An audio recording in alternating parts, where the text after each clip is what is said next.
Good evening, everyone. Welcome back to Britton's Hangout Hour, episode 94, I think. I'm here today with Read by Kyle. Well, Hello, Kyle's read by everybody. Kyle. How are you doing today? I'm good, man. Thank you so much for having me on. We've been trying to make this happen for a while, and Yeah, I I'm was looking forward gonna. to it. So, Yeah, no, you have your own show where you do this sort of thing. yeah, So you're on yeah, the other side but today. yeah. It's fun to do both, though. I just like talking to people. So, That's fair. That's fair. Yeah, it was an odyssey trying to get this together because I think almost a year ago now I hit you up. I'm like, hey, want to come on my podcast? And you're like, yeah, cool. And I'm like, all right. And then as I'm off to do, I forgot about it. And then we went on Jordan's channel. We had a great time on that was a there, good chat. Yeah, that was a good time. Yeah. or at least I did. I don't know about you, but I did. Oh no, it was great. And then I'm like, now I gotta talk to this guy. So I'm like, so I texted you again. I'm like, okay, let's get this together. Yeah, it Jordan was one really, of those things where like I'd kind of forgotten about it too because I was like, oh yeah, just like hit me back when you have a time or a day, and then we just things happen. So, yeah, but no, it's happening now, so we're all good. yeah, I actually quoted you on your line about Kendrick Lamar being the Gene Wolfe of rap, and I actually got a like from the Gene Wolfe Twitter page, which is like a fan page. So that was Oh, pretty that's awesome. cool. That was Yeah. pretty fun. Yeah, for anybody who is not sure what we're talking about, we were on Jordan iWizard's channel, and I don't even remember how it came up. We were trying to explain to Yeah, I Jordan think the we were trying to Kendrick and Drake explain the beef, Drake Kendrick and beef to him. it's important when establishing that beef that you understand that Kendrick is just like a cut above. Like he's like the thinker's rapper, and I think because Jordan wasn't really schooled in rap, he kind of needed that context. And we had been talking about Gene Wolfe earlier, so I was just like Kendrick Lamar is like the Gene Wolfe of rap, and then it just kind of became a funny thing. So no, that's awesome.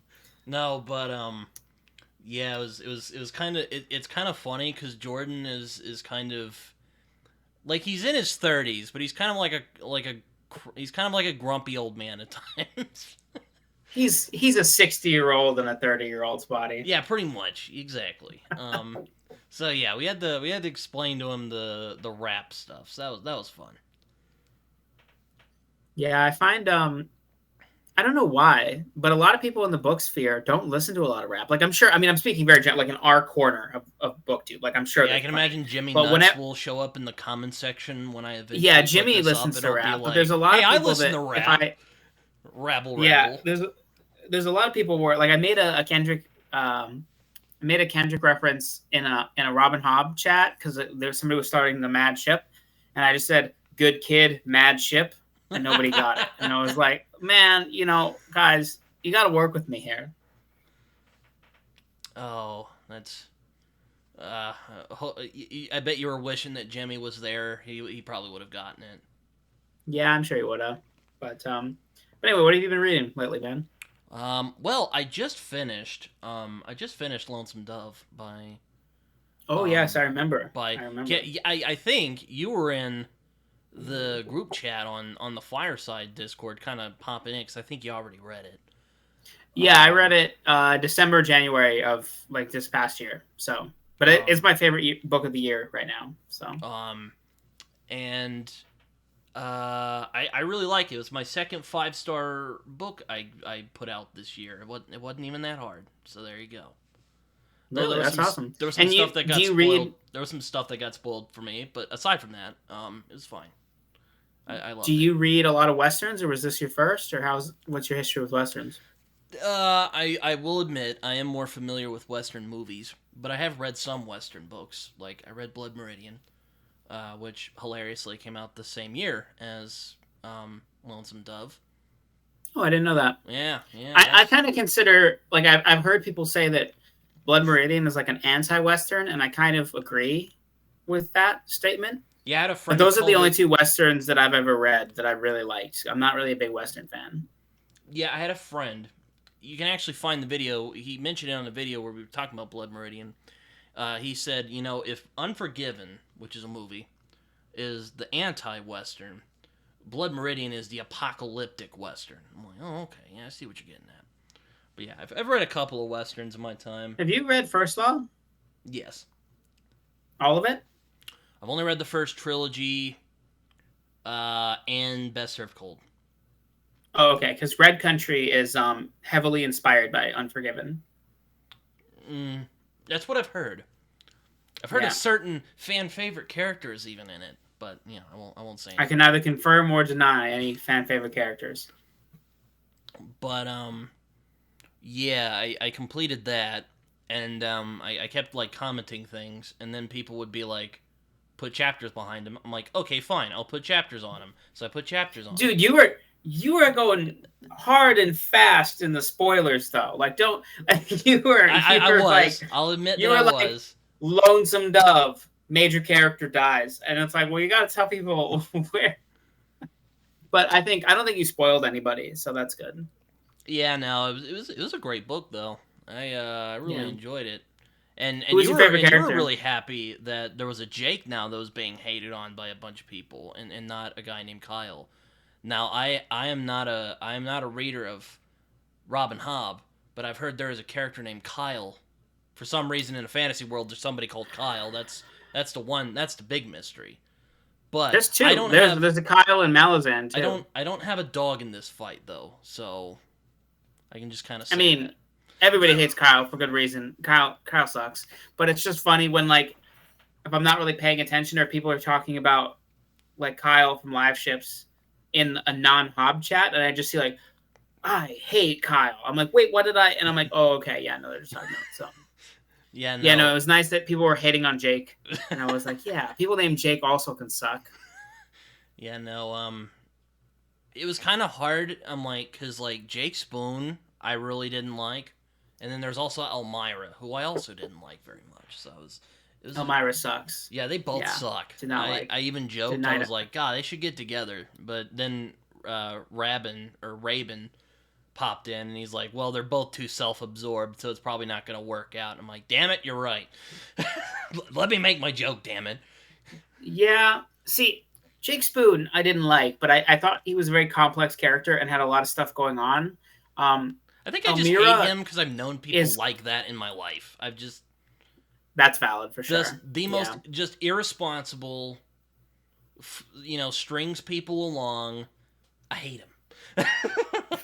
But I hate Elmira for similar reasons. Well, maybe not similar, but for different reasons, we'll say. Yeah, she's very hard to like. She was the biggest drag. I kind of felt sorry for her at points, but I was kind of like, you're a bitch. Get out of here. Yeah, that sums it up. Who is your favorite character, do you think? I feel like there's a pretty common favorite, but maybe Sir, that would be Augustus McCrae. That's the best answer. Yeah, no, that's my favorite too. That's most people's answer, but some people really like Hall, I think that's a lot. It's kind of like with Glocta. It's a lot of people's favorite character in that story. A lot of people really like Logan too, though. So it's like one of those things where there's like different camps. Yeah. But no, I don't know. It's just I read it, and Gus, I'm like, I like that man. Don't hurt him. And then they did. Even just from the very beginning, I felt, hey, careful, spoilers. You gotta be careful. Yeah. Sorry, I lost my train of thought. I don't remember what I was. Yeah, even just like, nope, it's gone again. Sorry, we can move past it. I don't know what I was gonna say. But I really enjoyed Lonesome Dove a lot. It's a great book. I won't say too much because I'm actually gonna go on a show with Matt in a few days, and nice. We're gonna talk about it. Cause I'm pretty sure Tori didn't like it. I'm waiting on Tori's. Tori got very cryptic near the end and then didn't say anything about it, and then she's like, "I'm determined to finish it." Me. Lonesome Dove seems like and then she was like, she would just. And then she was like, "I finished it," and she didn't say anything. So I'm like, I think we're getting a rant. We're gonna. There's like spoiler rant vlog. There is one soon. part from the book I thought was kind of dumb and a little tasteless, I will admit. But aside from that, like the rest of the book was a banger. Well, I guess we'll see what she thinks. I don't know. Maybe she loved it. It was great. I really enjoyed it a lot. But I won't say too much more about Lonesome Dove because it's because I'm trying to save those thoughts for Matt's show. But for sure, I enjoyed it a lot. I also read Jonathan. July's actually been a pretty good month for me, believe it or not, because it's been a slow reading year. So I finished Jonathan Strange and Mr. Norrell, which was also phenomenal. I don't know if you've read that book, No, I've been meaning to get that for but years. I yeah, have not started it. it's a fantastic book. Um, and then I read The Strange by Nathan Ballingard, which was also pretty good. And I think I've heard of that one. pretty sure I completed something else that I can't think of at the moment. But then I completed Lonesome Dove, and I started at the beginning of July. I was actually, because I went on vacation to Arkansas, and I was like, I don't know. You Like, might be the first person to ever say they went on vacation to Arkansas.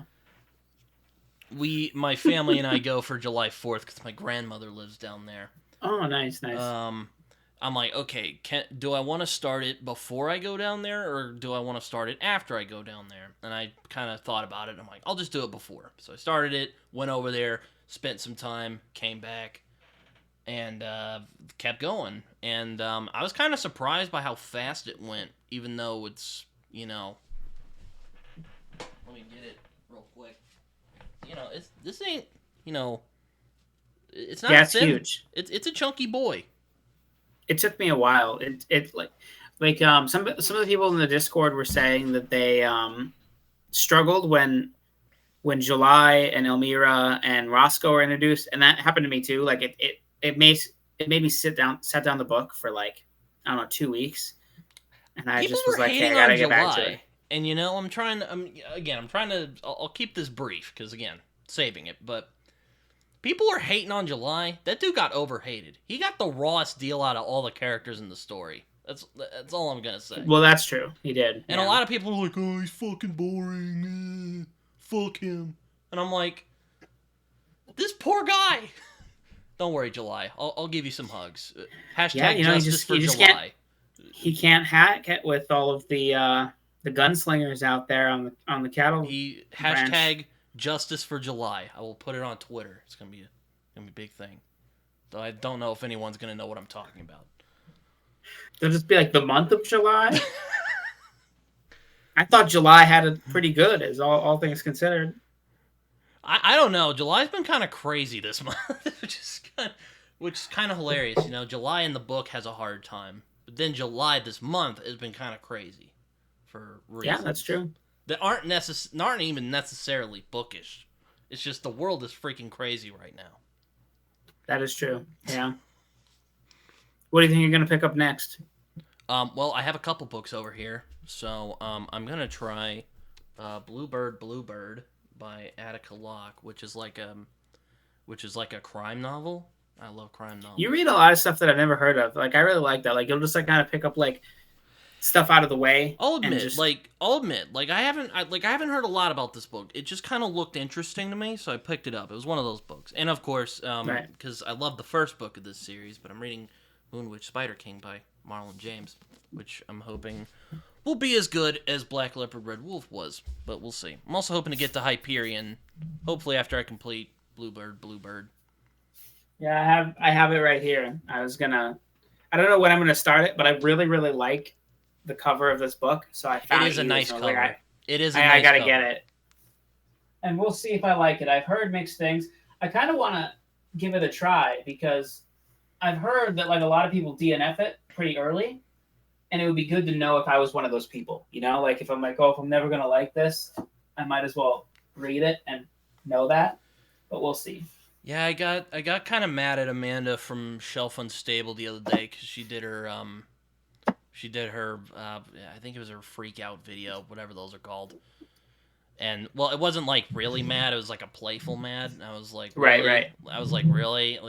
And she's all like, it was just these weird like mythological stories, and I'm like, honey, my sister in Christ, why do you read fantasy then if you don't like that? But I won't go there. Yeah, I don't know. I haven't read it, so I can't comment. But Amanda does have very particular taste, so it just probably wasn't jiving with her in the moment. Probably wasn't, but her husband or fiance liked it, so I got your back. Ben's Ben. Chad. Yeah, he's a good dude. Yeah, his name's Ben or Chad. His name was Ben. Oh, his name's Ben. I just on Jimmy's Discord we call people Chads. Oh, like they're really when they're really good, Ben, when they're really cool. I got your back. We both know. But yeah, aside from that, I'm also hoping to get to Hyperion. hoping to get to that with Jordan. I was texting him about that yesterday. Oh, I didn't know you've never read Hyperion. Hyperion's great. Yeah, I no, think you're gonna really like it. yeah, no, a lot of people like it. I don't know if you've watched Raph, but Raph doesn't, or well, I don't know if he doesn't like it, but he doesn't like Dan Simmons. But aside from him, most people I've met like Hyperion. So, Yeah, liking Dan Simmons and liking Hyperion are different statements, for sure. I certainly am not a Dan Simmons as a human being fan, but the yeah, books I've read from him, I've mostly liked. I've read parts of his book Flashback, which is freaking hilarious. If you're, you know, you almost think, wow, this can't be real, and yet it is. So I don't recommend it. It's absolute dribble, but Yeah, I DNF'd the Terror like years ago. It was before DNF was even in my like lexicon of things that I would say, and I didn't mean to DNF it. I just kind of like I was reading it and I just watched the miniseries, which is fantastic. I highly recommend you or anybody else give the first season of the show a try. I think it's spectacular. And I went to read the book, and I just kind of like it wasn't gripping me as well, and I just kind of put it down. And then like a year went by, and I was like, I guess I'm not reading that book anymore. But I do kind of want to go back and give it another shot because it's not like I hated it or that it wasn't interesting. I just kind of put it down, got busy. Yeah, I mean, I like books where like people go to like these weird, mysterious lands. Though I guess Antarctica is technically it's a what do you call it? It's a place that most people don't go to, and there might be a lot. Well, I don't know how to break it to you, but he's not in Antarctica. He's actually in Manitoba, where I am. Oh. I mean, he's way north. I was going to say, wait, hold on. Takes place way north. Not that cold in Canada. I've never been. It's pretty to Canada, cold. Like I could drive to where they found the ship, like one of the ships. I could drive there in like 10 hours, something like that. Not very long. I don't know exactly. I've never like looked. So out of 10 Canada flags, like how Canadian was the Terror? Well, it was just cold, and it was dealing with the Inuit. So like, I guess that is also inherently Canadian. So like one Canada flag out of 10 Canada flags? Maybe 5. Five Canada flags. Okay. Cold. When people think of Canada, they think of cold. So I think you gotta account for that. Yeah, but I've heard it's like based on a true story, but they add like some weird stuff to it, Lovecraftian shenanigans, even.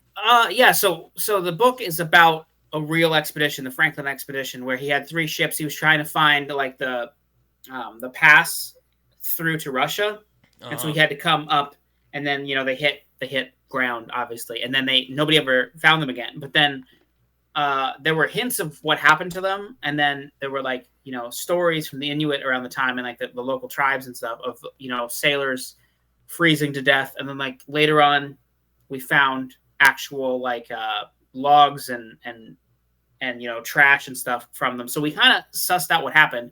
And so Dan Simmons does a really good job making it like a historical fiction in the sense that all of the available information that we had at the time when he wrote the novel is present in the book, and then he also adds a supernatural element. So it's like a to keep it Inuit. Spicy. I hear you. Yeah, like an Inuit monster kind of. I don't want to say too much, but like a folk legend that is terrorizing them, aka the Terror. So it kind of they're dealing with the elements and just like getting scurvy and starving to death, but they're also being pursued by this monster. It's like when it's I really ask good. you Honestly, talking about it has made me want to restart it. Actually, it's kind of a running joke with the Canada flags, because like think of it like Lonesome Dove, like 10 out of like how out of 10 American flags, like how American is. I would say it's about 8.5 American flags out of 10 American flags. So I don't know. It's pretty American. Yeah, it is pretty American. Yeah, very American. Now it might even be a full 10. Well, like it's pretty American, I'd have to say, in its themes and its content.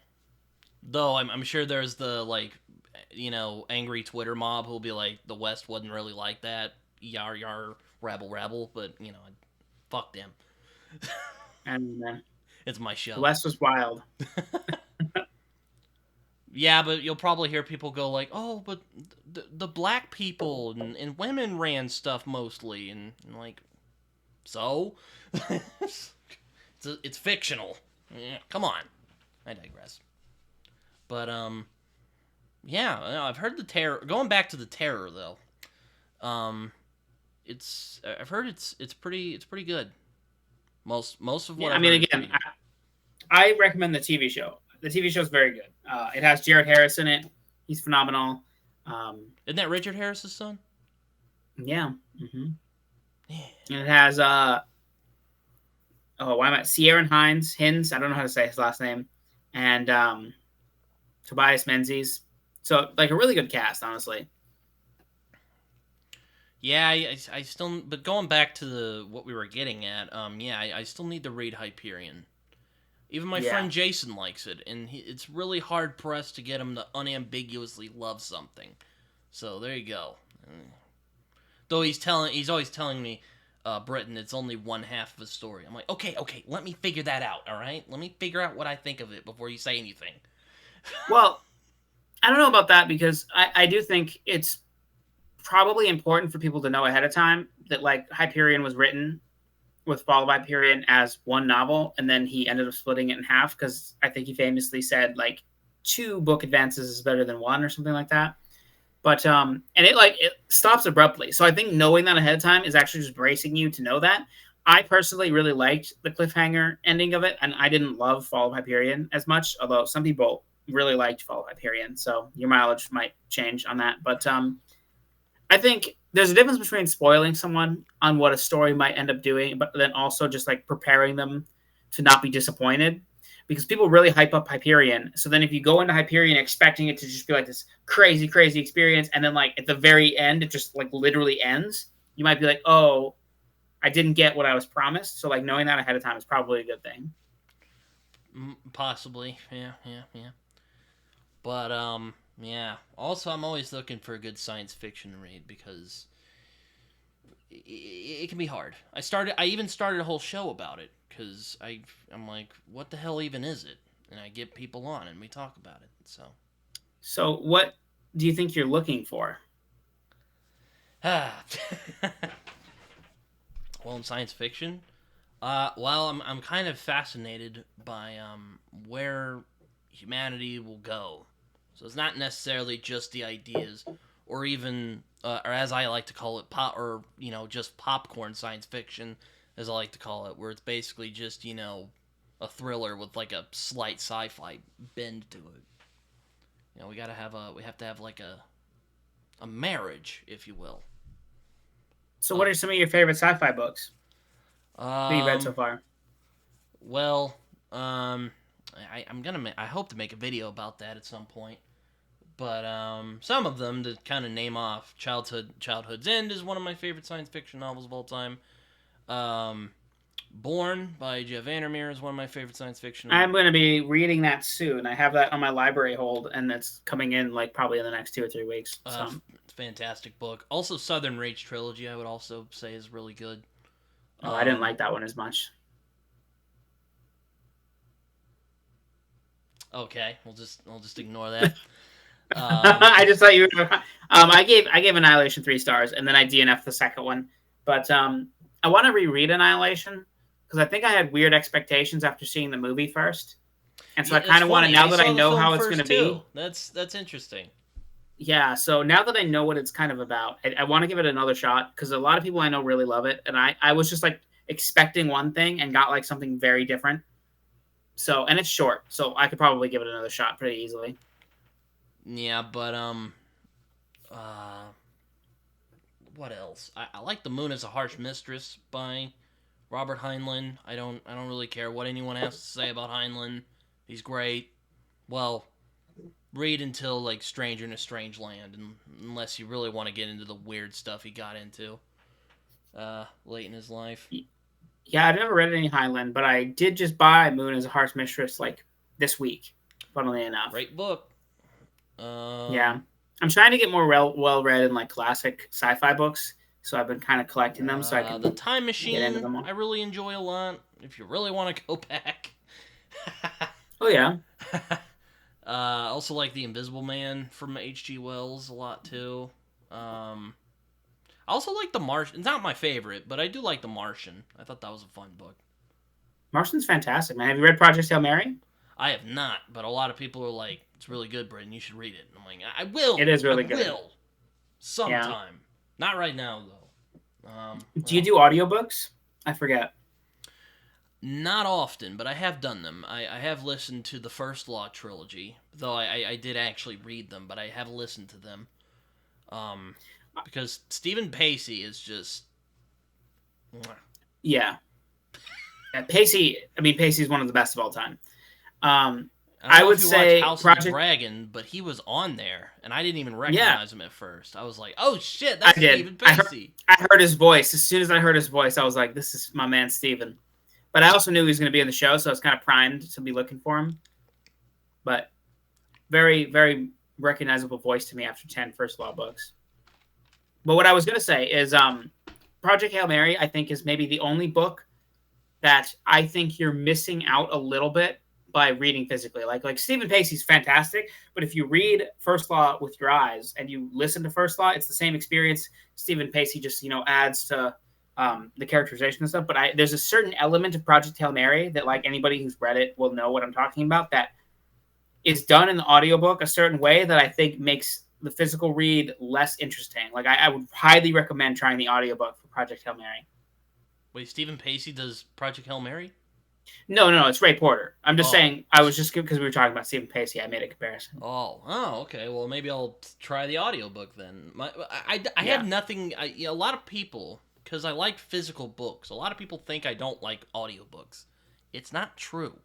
I just get distracted really easily, guys. Like, I'll watch, like, a conversation like the one we're doing, and I'll be doing something else 5 minutes later. Like, it's nothing against audiobooks.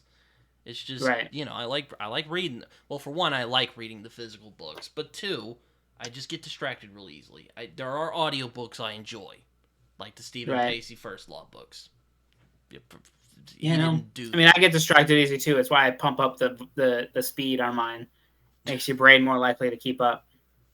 Yeah, but it's kind of funny because I read them at first. I didn't listen to the audiobooks, and it was interesting when I'd listened to them. And, like, how I imagined the character sounding, it wasn't quite, but it was, like, almost there. Like, I didn't imagine, like, Glocta lisping so much, but I did imagine he had, like, a high voice. Because, he got beat up. I kind of imagine, like, have you ever watched It's Always Sunny in Philadelphia? Like, the first 2 seasons. Oh, damn it. Okay, then you're not going to know what I'm talking about. Like, when I thought of Glocta, I thought he might have sounded like, Cricket, like later Cricket, when he really went off the rails. Okay, I don't know who that is. Yeah, you don't know who that is. If you have if you have watched It's Always Sunny, you'll know what I'm talking about. But I kind of imagined him sounding like that. Or, right. Or, like, oh god.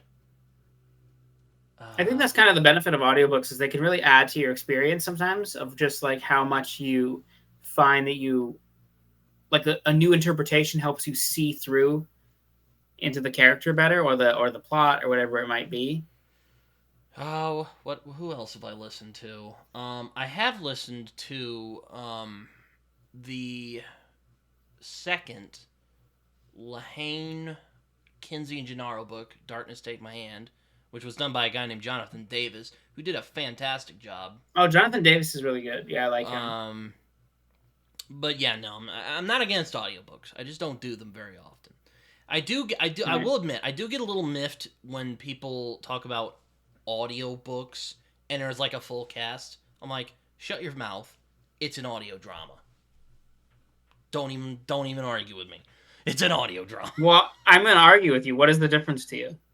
It's like it's a bunch of actors performing like a kind of script. Okay, so now I will say there are actually audio dramas. So, like, if like you the get 1984 one that just came out recently, okay, like, that is legit an audio drama. Like, come on, that is an audio drama, 100%. That is 100% an audio drama. But, like, if you take the American Gods full cast audiobook, that is just an audiobook. It's just different actors reading different parts of the lines. All right, yeah.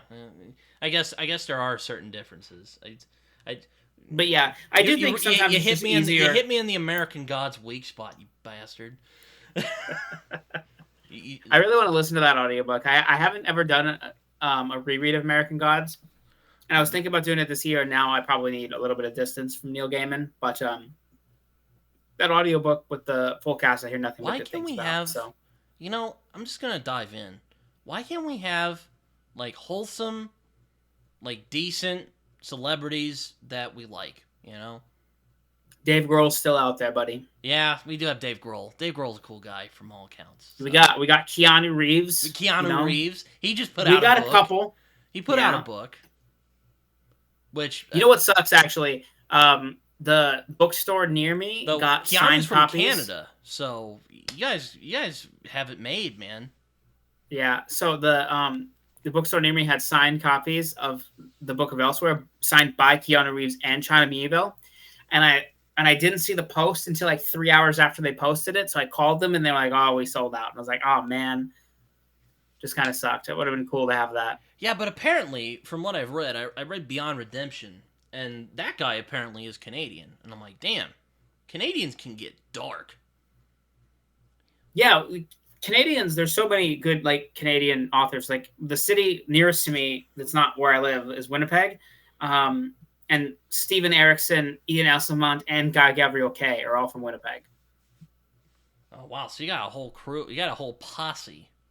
Yeah, actually, so when I lived in Winnipeg, I worked at a restaurant, and like each restaurant kind of has like a different restaurant that all the staff will go to afterwards to like unwind because they don't want to unwind at their own restaurant a lot of times. And the restaurant that we all went to, I recently figured out was where Stephen Erickson wrote like 4 of the Malazan books. He would go in there and sit, and he would write the books. So I've been in that bar a bunch, and I just thought that was a neat little coincidence. Malazan. I finally caved, Kyle. You've read Malazan, haven't you? Or Malazan? I read the first 4. I just started the 5th book. Okay. Let me tell you, man, the harassment I have gotten to read Malazan, or however the hell you pronounce it. Apparently Erickson doesn't really care how you pronounce it. Yeah. Though he calls it Malazan, I don't care. Well, let me tell you, people are like, "Oh my God, Britton, you gotta read Malazan," and I'm like, you know what? Fine, you all shut up. I'll read it in 2025. Just stop telling me about it. Just stop talking about it. And what stop was your telling resistance to reading it? It's popular. All right, I am a hipster at heart. You're not a hipster. I am like Raph. All right, Raph is like Raph. You're like Britton. I am like Britton. That's true, but. I'm like, you read plenty of popular books. You've read Blood Meridian. You just read Lonesome Dove. Like, come on, man. It took me a while to get to Lonesome Dove, but like Lonesome Dove actually, that's not a hipster book. I was intrigued by Lonesome Dove because it's like it's a Lonesome Dove is objectively more popular. Like Lonesome Dove, I bet sells more copies per year than every book in Malazan combined. I have not fact checked that. That's a feeling in my heart, but I think it's true. I'll requote myself. I have been harassed by people on Fantasy BookTube to read it. Yeah, no. That are very, I get it. That are very. I feel like you would like it a lot, and I'm not. I will say, I am more inclined to read Malazan than something like Wheel of Time because I've heard about Wheel of Time. I've heard people talk about it. People who like it and don't like it. I'm like, you know what? Doesn't sound like it's for me. But when I hear about Malazan, I'm like, all right, it seems like more something I would be more inclined to enjoy. But yeah, I don't think they're similar in most ways, and I do think I agree with you. You'll probably like Malazan. Comparing them is because they're long. I get it. Yeah, but I don't think you would like Wheel Time. That does not seem like a Britton series. Thank you, but like it's just from what I've heard about Wheel of Time, and I'm only comparing the two because they're both long series. So don't get in the comments and be like, Britton are so different. You shut your mouth. Right. None of that. But Malazan seems more like something I would jive with. I just, I'm like, look, there's other series on the reel. There are other series I wanted to get to. And I'm like, look, Malazan's long. I'll get to it when I get to it. But I'm like, you know what? 2025 seems like the year that Stephen Erickson is calling my name. It's like, okay, Britton, it's time. And I'm like, all right, fine. So there you go. Yeah, my I have a whole Malazan shelf right over here, right here. Oh, yeah. And it makes it seem like it's one of my favorite series because it takes up a whole shelf, but it's actually just that they're huge and they have to go somewhere. But I basically have like the whole series and all of the like secondary books. I'm only missing like 2 or 3 of like just everything in the Malazan world. And you know, it's not a series that I love. Like I like it a lot, but I don't love it. So I'm really hoping. I'm starting Midnight Tides. Some of my friends think I'm going to really like Midnight Tides. Well, you've gotten 4 books in, so clearly you're seeing something in there. Like you're clearly like I like it a lot. It's just like with Malazan, the way people talk about it is just so over exaggerated in each direction. Because there's the people who really love it, and they're just like, bruh, every time I read one word from God Erickson, I feel myself transported to the top of Mount Everest, and I become one with the mountain itself. And I will spill forward my ego, and I will have true desolation of the soul. And I'm like, bro, it's just a book. But then, because of that, other people are like, I read Malazan and it's trash. Literally, Steven Erickson is trash. He can't write a book to save his life. You know who's better? Brandon Sanderson. Do you know who's better? Robert Jordan. Do you know who's better? Just my mom. My mom is better. And I'm like, okay, could we all just relax? Could we just admit? Yeah, no, it's good. Like it's really good. I agree. Some people are gonna like it. Some people aren't gonna like it. People need to chill out with Malazan sometimes, because like there are people I have heard some like, and I've this sort of become a running gag on the podcast, but I sometimes call out the Malazan fans. I'm like, promote your books better, because when you try to. Because, again, I know you're trying to prepare people for it, but when you tell people, oh, it's a difficult read, oh, we're probably not going to get it the first time, that's not going to incline people to read it. Yeah, and there's a bunch of cool stuff that people have also told me about. I'm like, that sounds really cool. Why don't you talk more about that? People do a terrible job at selling Malazan. And I do understand it to a degree, because it is complicated, but it's not nearly as complicated as people. Like, so I have friends that have tried it, and I think because they have it in their head, it's very complicated. Whenever they read it, they overanalyze everything they might be missing. And so then that gives them stress. Mm-hmm.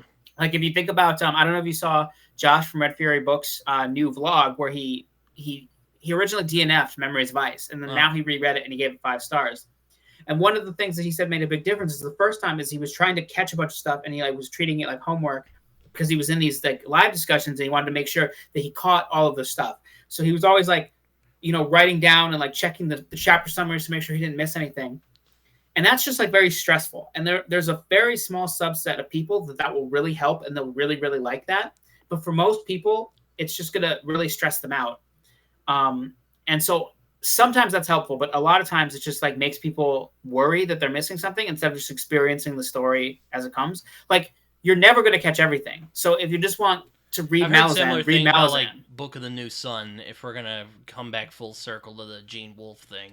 Yeah, exactly. And I haven't read Gene Wolfe, but I'm just gonna take it as it comes, and I'm sure it'll be fine. Why'd you call Kendrick Lamar the Gene Wolfe? You sounded pretty like sure when you said it. I'm just. Oh, that's just because of the way Jordan was talking about Gene Wolfe and the way that I've heard people talk about Gene Wolfe. Okay, fine. I'll give you. Because like, I think the specific reference we were making is that Gene Wolfe, like I think earlier in the chat, Jordan had said that like. Gene will say one thing, and then you'll find out there's actually like all these like hidden subsets of what he's actually saying because it's like way deeper than you expect, and that's why I said that because that's how Kendrick is too. Yeah, I'll give you that. But yeah, no, I often I like to it's kind of just me poking fun at the Malazan fans, just like give me this, guys. And, for sure. And they deserve it. They all deserve it. All of you, Jimmy, Raph, Alan. Philip especially. AP, I don't know AP, so I feel like I can't make fun of him. But all the rest of those guys, I've met AP. Ha. He's an interesting man. Like if he thinks like if he doesn't like someone's interpretation of a book that he likes, he will just say that they're a bad reader, and just he'll just say it, and you can't argue against him. It's really you can argue against anyone, Brett. It was quite funny. I thought. But let me explain to you. As a professional arguer, you can argue with anybody. It's about willpower. I will admit though, I did push back. I was like, I'll give you that maybe this person reads books for certain. He has a certain style that he wants from a story. I'll give you that. But a bad reader, I don't know if I'd go that far. But apparently he said he was grumpy that night, so I don't know. Maybe he was just in a spicy mood. Who knows? Everybody gets a mulligan. Sometimes also like I try to be, I mean, it didn't funny offend me. when I thought I'm it was hilarious. He just was yeah, bluntly like, and he's a I bad can't reader. speak And for I'm like, I okay. can't speak for AP, but I do know that when I'm like, ranting about something, I'm trying to also be funny. So like I might just say something to try to be funny, and then it'll come off like I'm hating on somebody. And I'm like, I don't really. I'm just saying random I shit. thought your So, comment about like people finding Zen with Malazan was hilarious. So oh, you good. you Yeah, done your that's what I job. go for. Yeah. But you hear those Malazan comments, and they're just crazy sometimes. I'm like, guys, can we chill? Can we relax? But Yeah, no, I think you will really like it, man. I would be very shocked if you didn't really like Malazan. yeah. It's interesting about Malazan. I've noticed about Malazan or Malazan. I just call it Malazan because whatever. I do too. Anyway, Yeah. but like I've noticed it's a love it or hate it kind of thing, you know. And me, But I love. see, I'm I not. I really just told you enjoy. I I like really it. enjoy love it or hate it books. You know, like I've never seen a review yet, anyway, of Malazan where someone was like, "Eh, it was fine. It was okay. It didn't blow me away. Didn't piss me off I've seen completely." reviews of that, especially like Gardens of the Moon. Um, it tends to like have a self filtering effect the further you get into a book or into a series. I mean, because like if you reach like the sixth book in the series, you generally found the books before it good enough to continue. But I've seen like 3-star reviews of Gardens of the Moon like pretty often, and people just be like it was fine. I don't really see what the fuss is. Really, I have not. Most of what I've seen is this is the greatest fantasy thing since the Iliad, or this is absolute trite. And I'm I don't like, know. I feel like all my reviews of the first 4 books have been pretty tempered. Like I gave the first 3 books 4.5 stars, and I gave House of Chains 3.5 stars. did people So get I mad think at I'm you for pretty in that? the Like, did you get attacked? yeah. I mean, yeah. I there was a whole like year where I didn't talk about Malazan online. It's just like I just don't want to talk to you people. But I think so. There's a character in Dead House Gates that it's very. It comes with a lot of baggage, and the fandom has already had a lot of conversations about this character for many years. And so when I came in and I just had my opinions, people just like this is a problem with anything popular, where if you have an opinion on something, people then like assume that they put the opinions of a lot of people who have talked about something before you onto you without you having said it. So I said like, oh, I don't really like this character much. And then all of these people just assumed all the reasons why I didn't like this character were like the reasons that, people have been fighting about this for years. And so they just got really mad. And I was I like, mean, I'd guys, say like, that makes a good character if you're fighting about him. I mean, I get into arguments with people about like Tyrion Lannister all the time. who So, argues about Tyrion Lannister? Tyrion's great. well, there's people who sometimes go like, "Oh, Tyrion is a bad guy," and then there's people like, "No, he's actually a pretty good guy," and I'm all like, "He's kind of both." Yeah, I'm a big Yeah. Game of Thrones fan, so Yeah, I mean, it's my favorite series. So yeah, no, it was a formative one for me. same. Yeah, I read the first 4 books in between Game of Thrones episode 1 and Game of Thrones episode 5 airing. So I read the first 4 books in like a month. Damn.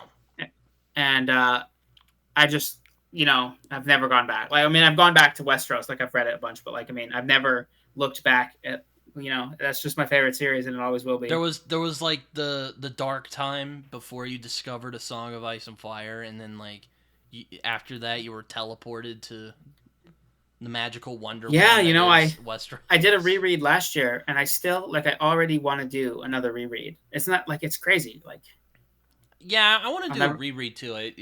Bookborn's really got me in the like got me kind of wanting to reread it again. Yeah, and like she's been talking to me about it a lot, and that gets me hyped too to reread it. So like, and when I reread it, of course, listen. So here's the thing: when I reread it at the beginning of 2023, I was like, listen, we're doing a read along. I would really like it if you join this read along. And she was like, no. And I was like, all right, whatever. And then we did the read along, and then we finished it, and I was like, man, this is great. And then right after is when she surprised me and was like, hey, I read Game of Thrones. And I was like, oh, man. But, like, the surprise was great, so. Yeah, I had her on my channel in January, and Oh yeah, I saw that. I'm kind of surprised that she let me yap for that long. So I mean, thank you, Oh, she's great. Bookborn. You were very kind. There were points like she would like look off to the side. I thought like maybe her like little munchkins came in or something. And I was like, oh no, I hope I'm not like holding her back from something. But you know, it's fine. Oh yeah, I mean, people. She was I've all been like, looking around. every Like, time I asked her, she was like, oh, it's fine. Yeah, it's okay. oh yeah, yeah. Like, I keep looking away, for example, because my wife is on a walk, and I keep telling her, I was like, just text me when you're home, so that I know you're not gone for like 2 hours, just like kidnapped or something. So I keep checking my. So like, people just look around. Like, it doesn't mean anything. But yeah, no, I'm just like, just I get all freaked out about that stuff. I keep trying to get Mike on my channel because that's one we just can't set on a time. Oh, yeah. As you Mike's do. a great dude. He's a good conversationalist. I'm sure he'll be a good guest. Yeah, it's kind of cool when he's all like, "Oh yeah, I did journalism." I'm like, "Me too." We're gonna have a lot. Get him on the 100th. Be like, listen, Mike, I want you on the 100th. It's gonna be a big episode. I can't do it without you. I decided I've tried to get him on because he's always prattling on his channel. He's like, guys, ask me, I will come on. And I'm like, all right, fine. If you really mean it, I'll send you an email because I don't know how else to contact him. I tried to DM him on Instagram once, but I'm like, that might be a little weird. So I emailed him. I'm like, hey, here's an email. I didn't know how else to contact you. Would you like to come on my channel? And he's like, okay. We just can't set on a date yet. Maybe I will have him on my 100th because I haven't been able to make up my mind on what the 100th will be yet. If it's just gonna be like a stream again, or if I'm gonna get someone big like Mike, or something. I don't know. As somebody who does lives, congratulations on having 94 of them. That's impressive. That's a lot of work. Like I've done 17, and like even just like.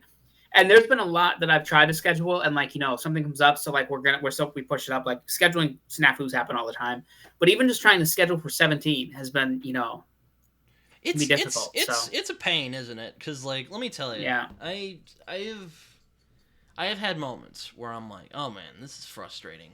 It's not an easy gig, but I enjoy doing it. I like talking to people. If you didn't gather, yeah. When did you start this? Oh, about 2 years ago. I'm like, you know what? I'm just going to start a regular old podcast where I'll get some people on and I'll just talk about whatever I want. People I admire, people I'm friends with, I don't care. Just whatever. Now I got on BookTube and I'm like, I'll just get a bunch of BookTubers on because this will be fun, get good way to ingratiate myself. Yeah. Yeah, I'm kind of the same way where I want to eventually branch out. Like I want to start with getting like like pretty much everybody except for I had one author on, but everybody else that I've had on has been my friends. Episode 50 gonna be like Steven Erickson or something crazy like that? Well, hopefully sooner than episode 50. But I actually I have plans, and my plans are aspirational. Like a lot of them will probably never happen, but it's good to plan for stuff like that. But I will say, I would like to get more than just authors on. Like I would like to even maybe get some actors on, maybe actors that have been in the nerd sphere a bit, or maybe some authors that aren't fantasy authors, stuff like that. I think like talking to people, you can glean a lot from people from different walks of life. I asked my old professor, who's a journalist, if he could come on. He hasn't said yes yet, but I'm like, what the hell? Why not? It's one of those things. I find a lot of professors are not like Philip Chase in that they don't understand the YouTubes. I know. So I'm like, I've been thinking, I'm like, should I do this as like an in-person, or should I like try to tell him how StreamYard works? Because he's not an internet guy, unfortunately. Apparently Philip isn't either. So he just, I'm like, okay. Yeah, but that's part of Philip's charm. No, I'm actually hoping that's the other book I read this month was Prophet of Eden. So. Oh yeah, how was that? It was good. It was very good.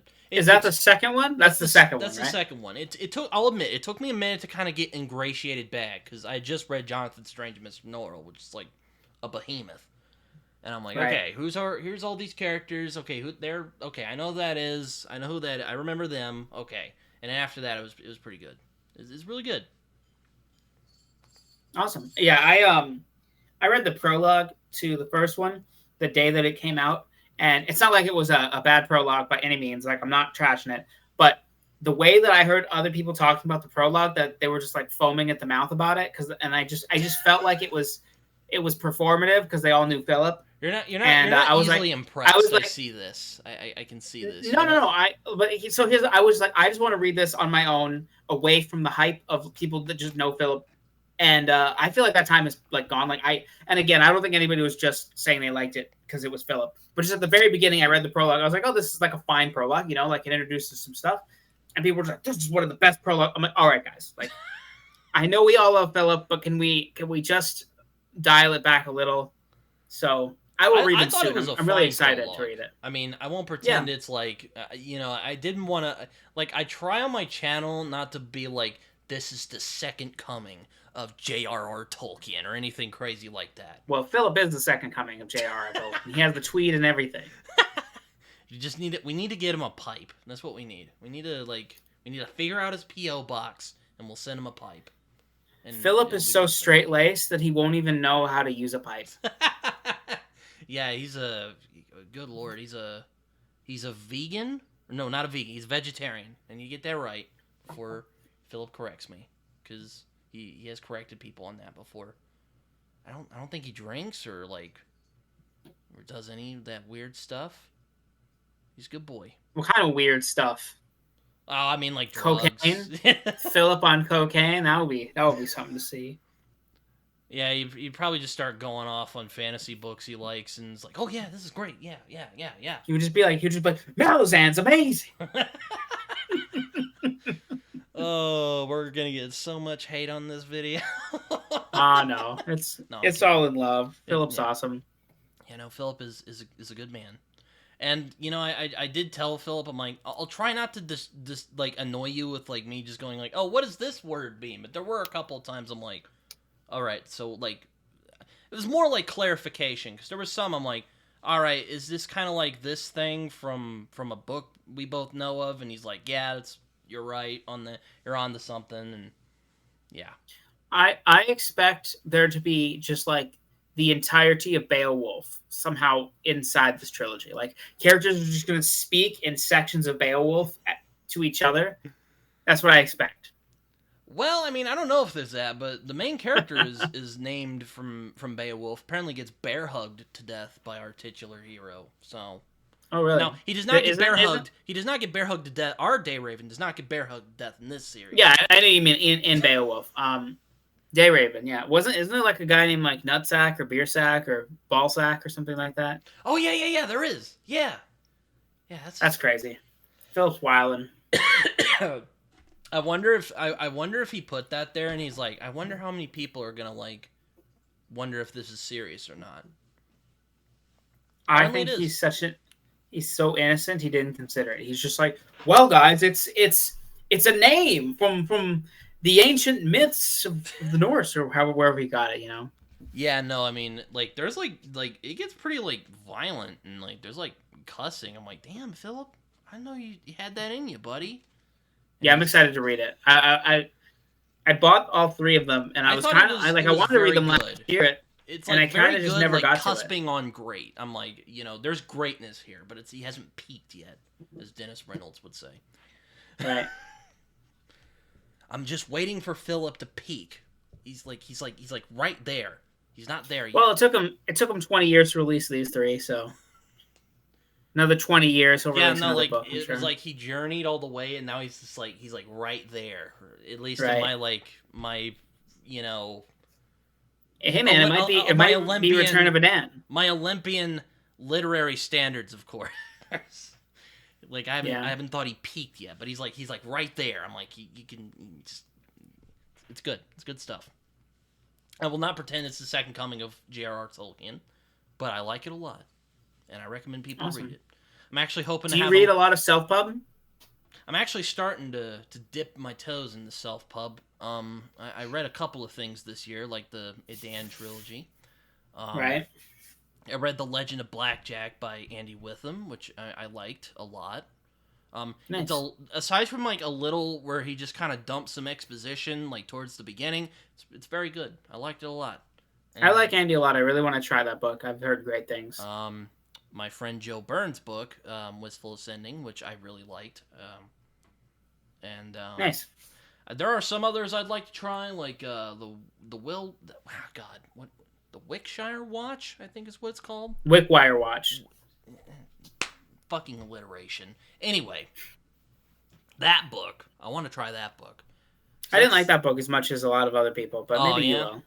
Like it, I don't know. I didn't dislike it. I thought it was fine. It was kind of like tonally all over the place. Like I do want to still try the second book. I read like the Liza Lachlan and like Perdido Street Station, and people were like, "Oh, this is kind of like those two books." And I'm like, "All right, I'll try it out. Maybe we'll see." I do not see how it's like Lies of Loch Lamora, except maybe just on the most basic, bare bones type of way.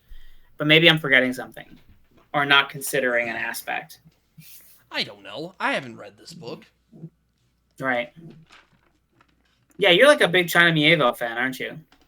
Yeah, I kind of tapped on the. Well, it's kind of funny. I finished Perdido Street. Like I started China Mieville in like 2019. I read The City in the City.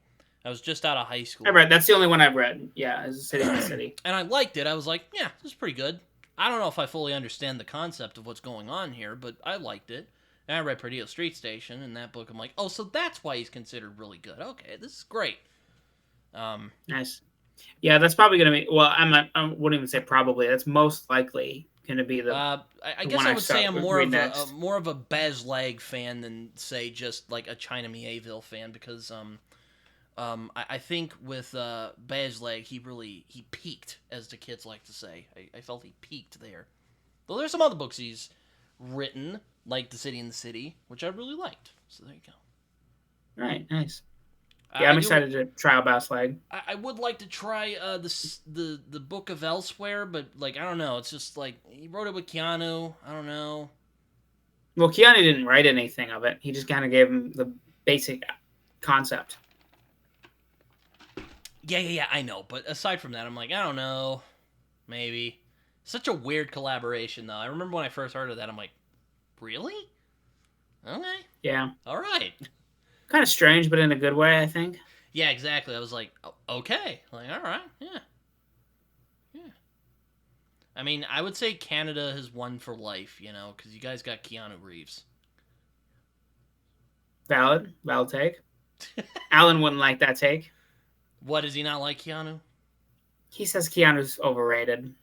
Or I guess he's let me phrase it right. He said that he was tired of Keanu Reeves being involved in like nerd spaces. I think he just got burnt out from what's that game? Cyberpunk? I think that one just kind of burned him out. Yeah, Keanu Reeves. I feel like Alan's gotten grumpier over the years because like I've watched some of his like videos and back in the day, and he's like, "Hey guys, it's Alan," and now he's like the like grumpy old man of YouTube. It's fun. It's fun to watch. Well, he was always the grumpy man. He just masked it better, is what he said recently. He's better. He's manifested it, and as the years have gone by. Yeah, I can see that. YouTube will wear you down. I can understand. I'm hoping like he's not like angry at YouTube or anything.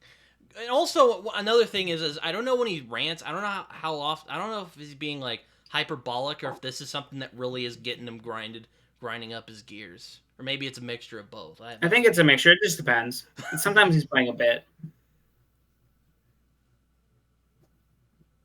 Yeah. He's another one I'd like to have on my podcast and be like, so Alan, how do you feel about things? And I let him go, and he'll just.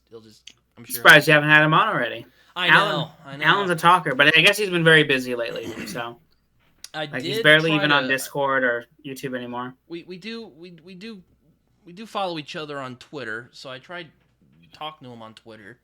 Didn't hear anything back, so I'm like, man, I've heard you can talk to Evie because like Evie's like his ambassador, I guess. Yeah. That tends to be how it goes. So maybe, I don't know. I would like to. He's an interesting guy even when he's not, ranting about things. Right. Oh yeah, Alan's Alan's a wizard. He's just a very smart man. But I bet he is a busy man. I mean, he's doing the audiobooks for the Dan books, and he has a kid now. Yeah, being a dad, doing the audiobooks, being a teacher, hurting himself. Hurting himself is for sure at least a side gig at this point. God, that guy is, he has some rotten luck, man. I mean, I don't mean to laugh. A lot of it is terrible, but like, geez, I'm like, dude, you got ran over by a car and you survived, and then you hurt your arm doing some like chariot stunt. Like, come on, dude, come on, bro. Yeah, it's pretty terrible. Don't do that. But resilient guy, resilient. Yeah, yeah, that's a good point. He is a resilient man. Anyway, yeah. I haven't even asked you what some of your like favorite books. I mean, you said you like Brandon Sanderson, don't you? And like George R. R. Martin. And you could not have said Brandon Sanderson any lamer. Yeah, you like Brandon Sanderson, don't you? Yeah, I do like Brandon Sanderson. I would say my two favorite authors are George, the guy, the main guy. Brando and George R. R. Martin are my two favorite authors. All right. I read the prologue to Stormlight 5 today. The sample chapter came out, so I'm like hyped. I'm like, I might just start Rhythm of War again, so like rereading it. So I am curious because Brandon Sanderson's another one of those authors I'm hesitant to try for reasons. But like, what about Brandon Sanderson like tickles your pickle so much? Like what is it that's like where you're like, damn, that's peak fantasy right there? I think he's very good at things that matter to me, and then like, with the exception of dialogue, like if I was to say things that I really like in stories, dialogue is usually one of them, and I don't think dialogue is one of his like strongest points. But in terms of like character arcs, his character arcs are just unmatched to me. Like I think he has some of the best character arcs in fiction. I really like that his characters, each one of them has like a different mental health struggle. I'm talking specifically about Stormlight Archive, but even in his other stories, I always think especially as he gets further in his career, he's pretty good at representing different types of people and doing it well. I do really like the way that his worlds are built and how they like kind of build off of each other and all like the world hoppers. I do admit that like finding the connections between the worlds and stuff is something that I really like. But at the end of the day, I just really like his characters. Like I have a theory about this, which is that Brandon Sanderson's known for magic, like, and his magic is very good and interesting and very thought through. And he like connects his magic to the world, which a lot of people don't do, especially in hard magic systems. And then the magic is just kind of there. But Brandon does a really good job of making the magic and the world intersect in ways that make sense. But I do think the people that really love Brandon Sanderson, a lot of them, if you ask them why they really like Brandon Sanderson, like some are going to say the magic and the world building and stuff like that, but a lot of them are going to say his characters. People really like his characters. He's very like some of the most emotional things that I've ever read are from Brandon Sanderson books, and it's just like two characters talking or a character realizing something for the first time, just like incredibly emotional experiences. But then a lot of other people will just then like straw man why people like Sanderson as being just because he writes good magic systems, and I'm like, it's just not it. That's a feature, that's not the main event. Like that's not the. And I'm speaking in generalities. There are obviously people who just love his magic, but I'm just saying when I talk to Brandon Sanderson fans, which I do a lot of us really like how great his characters are. Like he has some of my favorite characters. If I was to do like a top 20 list and I didn't limit it to one per author, Brandon Sanderson and George R. R. Martin would cover a lot of that list. So do you think that I would like Brandon Sanderson? I don't know. I think you might get into your head about it and stop too early. That's that's actually true. That's probably true. You're probably right on that. I also think that you it seems like you combat things against hype a lot. So you go into something with your arms a little crossed. You're like, I don't know what the fuss is. And then if it's really, really good, you uncross your arms and you're like, all right, that was cool. But I don't go into things with my arms crossed. No, that's funny. That is exactly how I was with like the first law. Like I was like. You also did it with Lonesome Dove a little too. I was the a way panty, you're talking, like little kid. I was like, man, what? I'm like, bro, what's the big fuss? And I read it. I'm like, damn it, okay, it's good. All right. I see what all the hype's about. Yeah, and like, there's nothing wrong with going into it that way. It's just that the way that I go into things is more like if a lot of people really like something, it just means that it sparked a lot of emotion in a lot of people. I don't ever look at it as like, oh, what's the big deal, or like, why do people like this? Like, overhyping is just not really a thing to me. So if a lot of people really like coalesce around like a new release and it doesn't resonate with me as much, I'm not like, oh, it was overhyped, or like, I'm like, I don't know why people were talking about this so much. It's just like, I'm like, oh, well, they all really liked it. It resonated with these people, but it didn't resonate with me. And Sanderson is so talked about and so over discussed and so like He has his own channel monolithic. where he like does things. Yeah, I do like he's so that. I will say monolithic. that. I do like his YouTube channel. Yeah. I just think that if you read some Sanderson, I think you got to give it time and you have to be open minded. Because if you just go in and you're just like every chapter, you're like, I don't get why people love this, then like, yeah, you're never gonna love it. And if you don't like Sanderson, that's totally fine. But I just think you got to give it the chance to win you over. Okay. All right. Is there one that you want to start with? Yeah, it's interesting because I'm like, maybe I won't start with like his big one, the Stormlight Archive, but like Mistborn though, maybe I'll start with Mistborn. I have thought about doing Mistborn because I like the concept of it. Right? I saw, or it says, "What if the Dark Lord won?" I'm like, I kind of want to see that. Like I'm curious. What would I mean, Mistborn's great. I do think his prose is a little bit more. Like I can see the flaws or the kind of the holes in his prose in Mistborn, but I still loved Mistborn, especially the first trilogy. But Stormlight Archive is kind of like the one that I really, really love. I have a complicated relationship with prose because, like, I like, generally I fancy myself. I'm like, yeah, like it doesn't really affect me as much. But then I think about it, I'm like, well, yeah, it kind of does because I like seeing how those sentences come together. But it's not like it's weird. It's weird. I think everybody cares about prose, even when they think that they don't. They just, the way that they think about it is usually more binary than how they're actually being manipulated by the prose, because the way you write a sentence is not flowery or simple. There's many different ways to write a sentence or a paragraph or a page. And Sanderson, what he writes is very, very good. And like, so he just released the prologue to Stormlight 5. And this is in the official, like the book has been done its final edit and it's finished. And this is like the prologue that he's releasing. But like a year ago, he read the prologue at an event. So there was a transcript of it. So that was the first draft of the prologue. So I've read the first draft of the prologue and I've read the new polished one that he's now, I think he did like 5 or 6 edits on, something like that. Damn.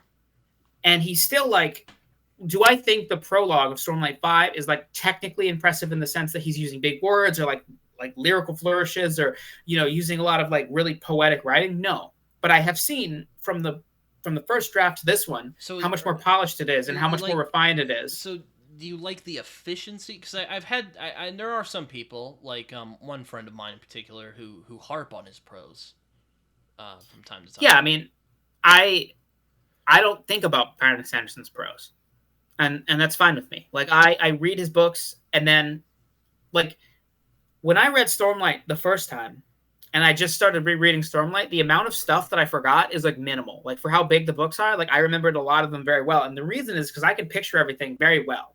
He calls it window pane prose for a reason, because you can just visualize it. Like it just follows. I just don't even think about the prose in his books. And then, if you then juxtaposition that with Erikson, which everybody seems to want to compare the two. I don't know why, because they're on this like perceived different side of the spectrum, which I don't agree with. But Erikson is good prose in an entirely different way. Like they're both good prose writers. They are trying to tell a story a very different way. And if you don't like Sanderson's prose, like I don't care. Like that's fine. Like there's plenty of reasons to not like it. But I don't like when people say because they don't like it that it's therefore like bad prose. Like it's not like he's doing what he wants to do with it very efficiently and very well. Like he's at the top of his game. It's just not the way that you personally want to be told a story, and that's fine. Fair enough. I mean, yeah, no, that's a big gripe of mine I've had in the past couple years is that I've seen from people who are editing that your writing should be one way or something. Like here's the things you should do. Like it seems like, more like stripped back writing has become like the popular thing now. And I'm like, look, that does not just make a good story, or people are like, don't head hop. I wrote my novel and people are like, dude, you're head hopping a lot. Let me tell you right now. McMurtry head hops a lot in this book. And this is considered one of the greatest books of all time. So, yeah. Shut up. It really depends. Like, I also don't like head hopping because it can get very confusing. Like, that's the dangers of it. Yeah, that's true. Is that you can head hop and it makes the scene unclear. But if you're very good at doing it, it can be really good. Like another person who's really good at head hopping is James Clavell. I find that he's very good at it. But that's another book I need to. I'm also. I'll admit another reason I tend to kind of chafe at some books is because the length. I'm not against reading big boys. Like I like it, and I just read Jonathan Strange and Mr. Norrell and Lonesome Dove. Lonesome Dove, yeah. And Lonesome Dove, but like Lonesome Dove though, like that book, like I flew through that. Like it was a very like compelling read. Mm-hmm. But then again, a lot of things. It really just depends on how much you're vibing with the book, because a 500-page book can feel like forever if you're hating it. So, hey, I mean, I've read books that are like, not very long, and I'm like, this freaking sucks. Yeah, so, no, for sure. What do you think is your least favorite book? Like, is there a book that you've just like really, really didn't like? Well, there is one I've harped about a lot on this channel, but it's actually not my least favorite book of all time. And like, if we're talking about like fantasy, my least favorite book. No, just any book. Any book. That's tough. Either The Sword of Truth by Terry Goodkind, or, well, it's more of a recent example, so, what's another book? Well, I would say The Devil Takes You Home, which is a horror novel I've often harped on about because I think it's a terrible book, and I don't want anyone to go read it, which is a very rare thing for me to say. I'm definitely never reading Sword of Truth, I don't think. Like, that sounds terrible to me. Sword of Truth sucks. Don't read Sword of Truth. I don't think I'm going to. I hate telling people not to read things, but let me be a hypocrite for a minute. Do not read Sword of Truth. It is absolute tripe. Like, just don't. Just don't. So. Leanna in shambles right now.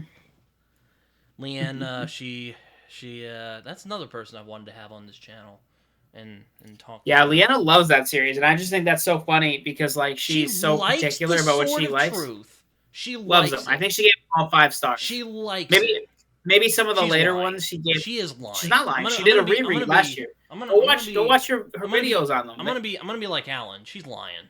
Either she is lying, or I will question her taste a lot. Listen, she's an enigma. She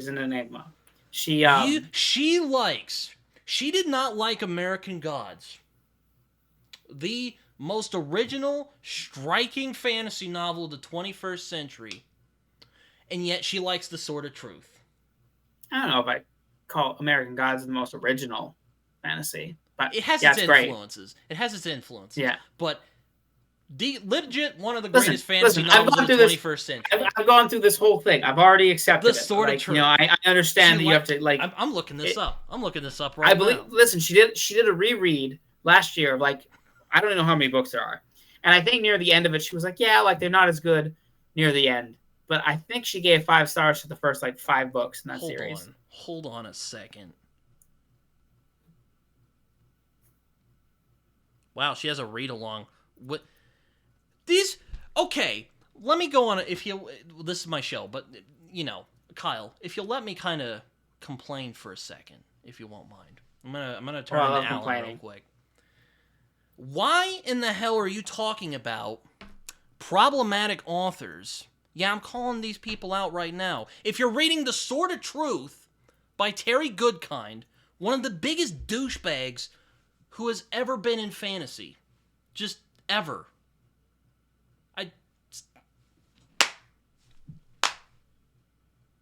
Man, she likes The Sword of Truth. My brain is short-circuiting. Listen, I can't. You can ask her about it. I'm sure she'll tell you. I'm sure she's gotten this a lot. I didn't mean to blow up your world here. I thought you would have already known. I did It's not it's know very this. funny to me. No, yeah. I will admit, he is a competent prose stylist.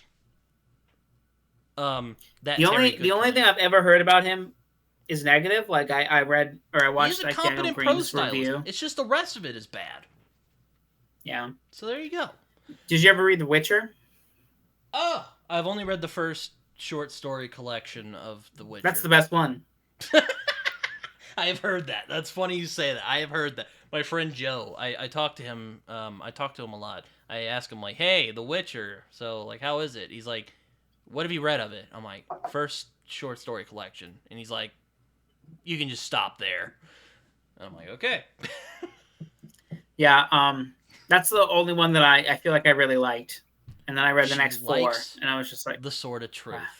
I can't. Jeez. All right. "Listen, man, you're gonna have to talk to her about it.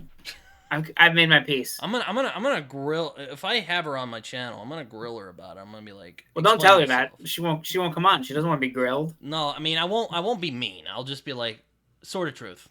Why do you like it? Explain yourself. What's the story there? What's the deets? I want to know, like, why. Yeah. But yeah, no, I absolutely hate the Sword of Truth, and I also really hate The Devil Takes You Home. There's probably some other books I could think of, because generally when I read, I try to look for things I'm like, you know what? I think I'll like this, you know, because I don't like being negative. I mean, as fun as it can be to rant, you know, Alan style.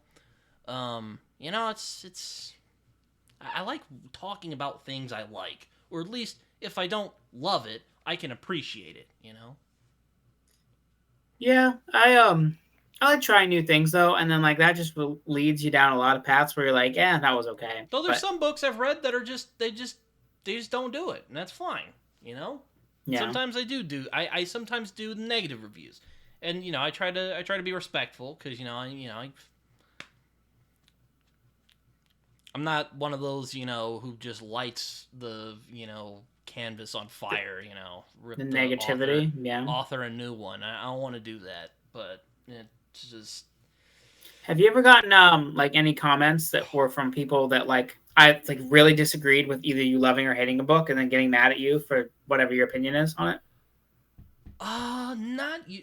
This is funny. I did a podcast with Carol Wainwright from the Falcon Reads, and I was kind of just spitballing. I was talking about like the Scarlet Letter, because I did a thing when I was younger, and I read a bunch of classics, and I just wasn't feeling the Scarlet Letter. I'm like, you know, there's some classics I don't like the Scarlet Letter. They just don't either. do it.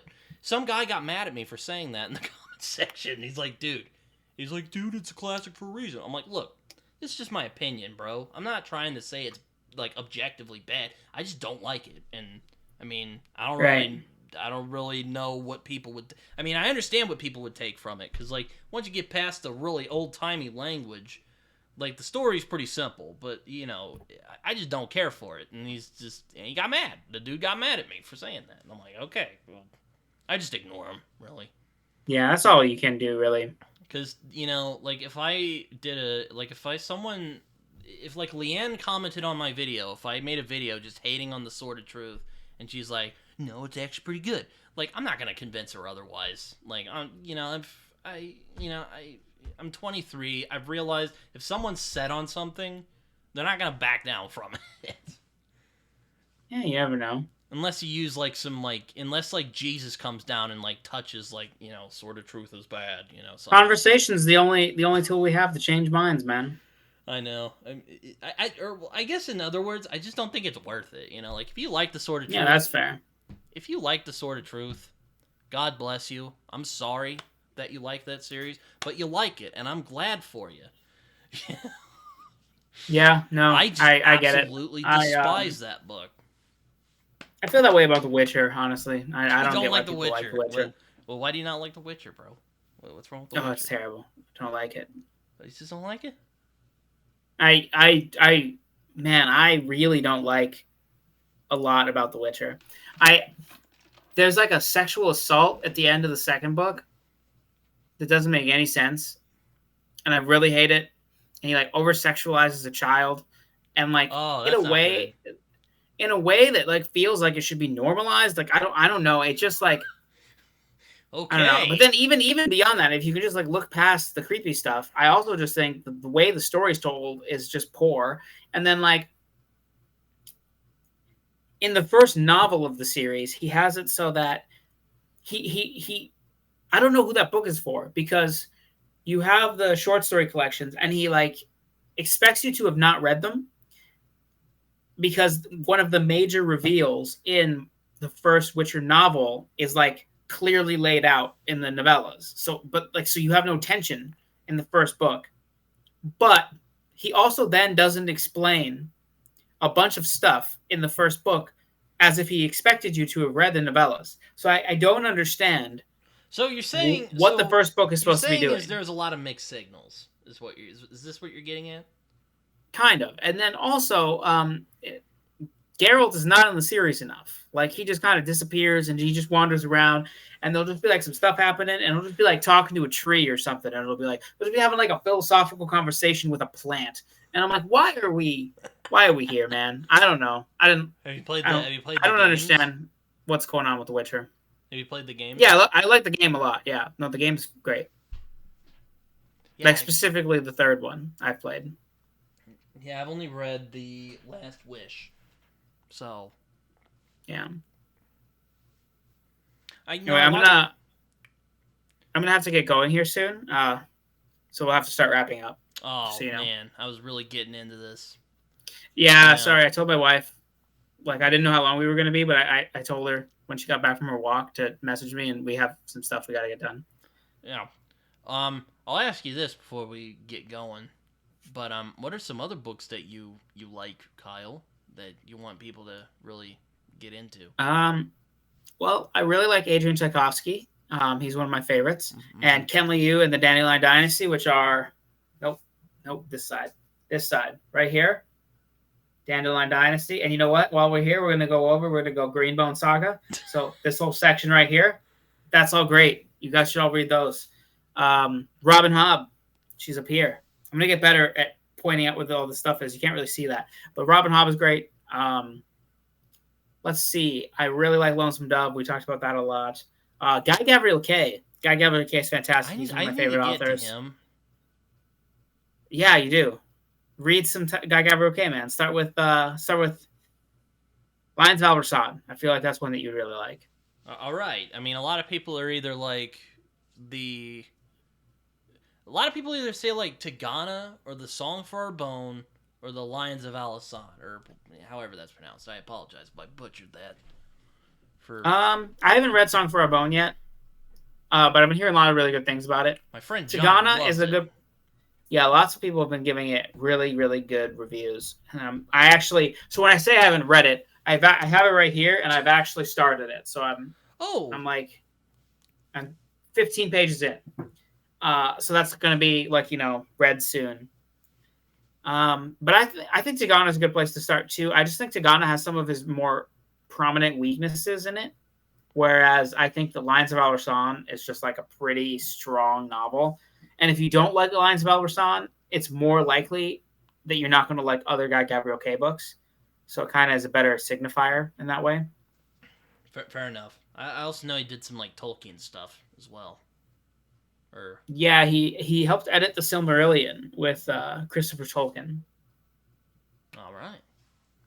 Well, okay. I'll let you go now. You said you need to go to your wife, so it's kind of funny. Yeah, but you kind of sound like you're a teenager or something. Like how old are you? I sound like I'm a teenager. What is this? Little bit. Like, do you mean my voice? Yeah, your voice. Yeah. Oh, okay, that's fine. No, that's fine. I thought you meant just like the level of respectability I bring to my takes. I was like, bro, how dare you? No, not like that. No, I'm 31. I think I would insult you on my own show. Like, come on. Like, maybe that's your thing. It's not a monster. People. Come on. No, I just turned 31. Oh, you just turned 31. Wow. Okay. I thought you were at least in your like 20s. Yeah. No, I get that a lot. Anyway, I guess I'll let you go. But hey, man, it was great. It was great coming on, man. Yeah, I'm glad we finally thanks for having me. Got this together. Last thing I like to ask before I let these things go, what is some social media? If you have any social media, feel free to share it and be shameless about it. It's fine. All right. Well, my YouTube channel is Read by Kyle, and so is my Instagram is Read by Kyle. Those are really the only two I update. I have a Goodreads too. If anybody wants to follow me on Goodreads, I probably update on that more than I do on anything else. If you just want to see what I'm reading, and that's probably about it. And yeah. All right. Well, until next time, it's been Britton's Hangout. All right. Again, Thanks, everybody. I'm glad we got this together. So until next time. Yeah, absolutely. Yeah. All right. See you later, man.